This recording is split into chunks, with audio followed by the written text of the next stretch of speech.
So Berkshire Hathaway hosted its 2026 annual meeting.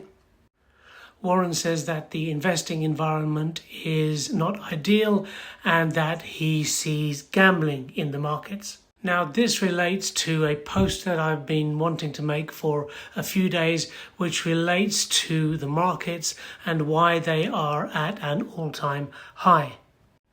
So the narrative is that the markets are hoping for a short war. The narrative is that investors are piling into tech stocks and artificial intelligence stocks, and those stocks have a disproportionate effect on the market overall, bringing it up. The narrative is that the impact of the US and Israel's illegal attack on Iran hasn't hit supply chains and hasn't filtered through to quarterly results. And then, of course, the narrative is designed to sustain confidence and, in essence, pull in global capital.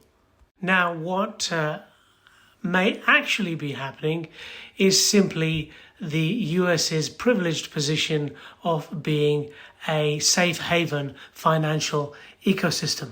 So the theory has been that countries across the world are about to dive into a recession, depression, stagflation, and that is caused by the energy shock. So the lack of supply of energy as a result of the US and Israel's illegal attack on Iran has choked the Strait of Hormuz. 20% of all supplies, hydrocarbons, petrochemicals, gas, fertilizers, and so on, are choked.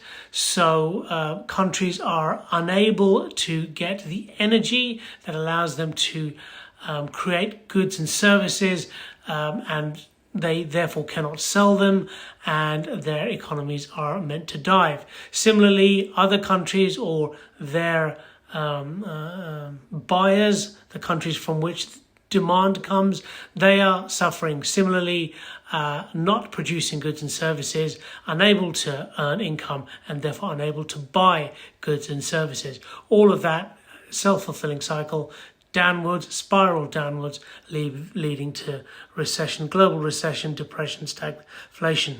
That's what's supposed to happen. Similarly, what is supposed to happen is that when capital is at risk, it pulls out and retreats to a safe haven. So capital from around the globe is being pulled out and reinvested into the US financial ecosystem. And that's based on other considerations such as the likelihood that the US will recover first, that the likelihood that bond markets may be kinder to the US if it is the driver pulling the rest of the world out of a recession, depression and stagflation, and the likelihood that interest rates will be kept down. Now, that last point about interest rates being kept down, that's interesting because Trump would like them to come down even lower. However, the chairman of the Fed is resisting that, and Trump is coercing the chairman of the Fed to be to follow his lead or to be removed, and is engineering a replacement by who will eventually be a sycophant.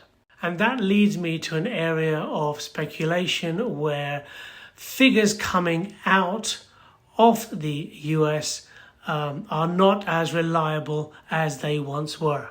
Now, of course, the US ecosystem will be adamant that the figures are reliable, but history tells us that that's not always the case. So we've had the dot-com crash, we've had Enron and WorldCom, we've had 2008.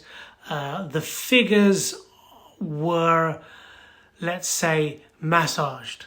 We have to remember that the whole point of the financial ecosystem is to pull in global capital. So whether true or not, the narrative will continue to push for that.